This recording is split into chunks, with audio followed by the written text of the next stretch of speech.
Hello, fellow food lovers. Today I will be making Chinese Cordyceps fungus soup for erectile dysfunction. You will need 1 pound of chicken soup bones. The best to use is chicken backs and necks, or if that's hard to find, you can use chicken thighs. You need 10 grams of cordyceps, 30 grams of dried Chinese yam, 6 dried scallop, 3 tablespoons of goji berry, and salt. Most of these herbs you can get at a Chinese grocery store. So this is what goji berry looks like, and it's dried. It looks kind of like a raisin. You can get them at a lot of health food stores too, besides getting it at a Chinese grocery store. So we're going to use 3 tablespoons of that.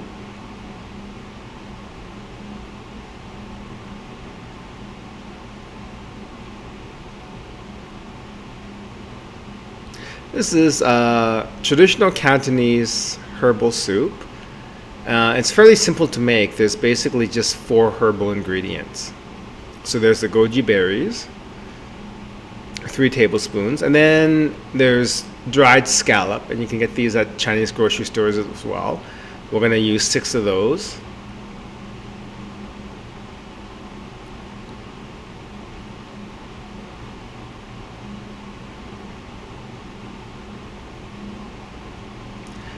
That's Chinese yam. It's like white and chalky slices.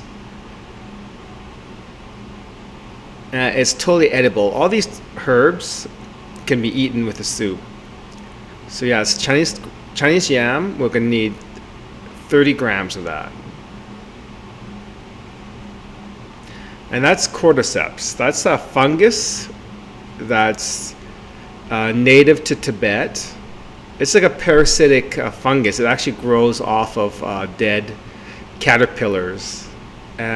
Those ones are quite expensive, very expensive, but now they actually grow the fungus in labs, and it's much cheaper. So that bag of cordyceps might set you back $10, $20, and it has enough cordyceps to make maybe 20 pots of soup.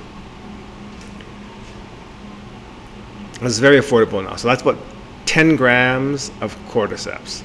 So all these can be eaten with the soup. The cordyceps can be eaten, the Chinese yam, the goji berry, and definitely the dried scallops. So cordyceps can be taken by men and women. It's kind of like a tonic. So it's good to invigorate health. But the added benefit for men is it's kind of like an aphrodisiac. Okay, so I got 3 chicken backs and necks. You want to take the skin off them because it'll create a layer of fat, and you can avoid that by just removing the skin before you make the stock. So just take the skin off and give the bones a good rinse.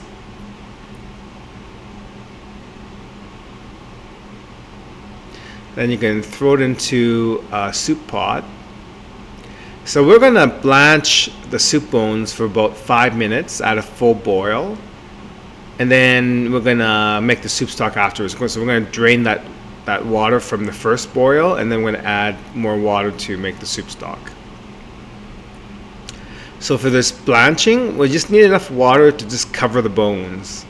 So just a little bit of water, just so it covers the bones.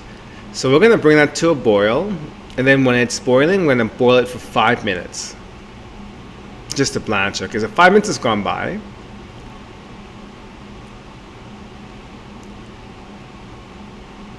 So we're going to dump that water.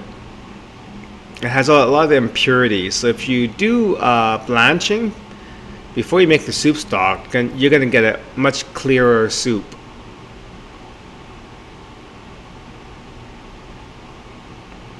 So for Cantonese herbal soups, it's generally made using chicken bones or chicken stock.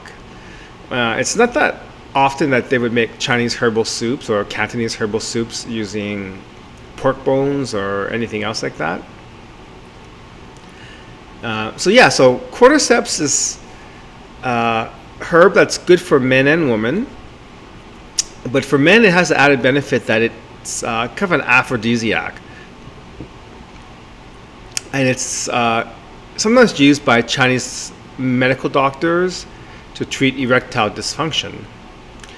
So I'm not a Chinese doctor or a medical doctor, but I did read up on it. And when I tried this about 5 years ago, so we're going to add the herbs now. So we're going to add the dried scallops. You don't need to pre-soak them because it's going to be boiling in the soup.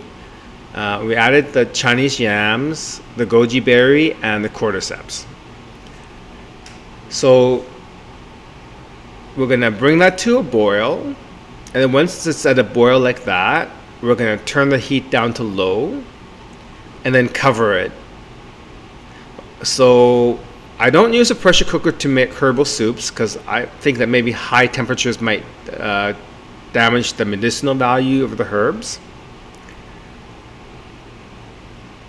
Okay, so it's been boiling for 3 hours. So basically, when it comes to a boil, you turn it down to low and you cover it. You want a simmer, basically. You want some movement. So if on low it's not simmering, turn the heat up to between low and medium. And then you want to simmer it for about 3 hours. And you want to check it quite frequently. You don't want the water to boil down to nothing.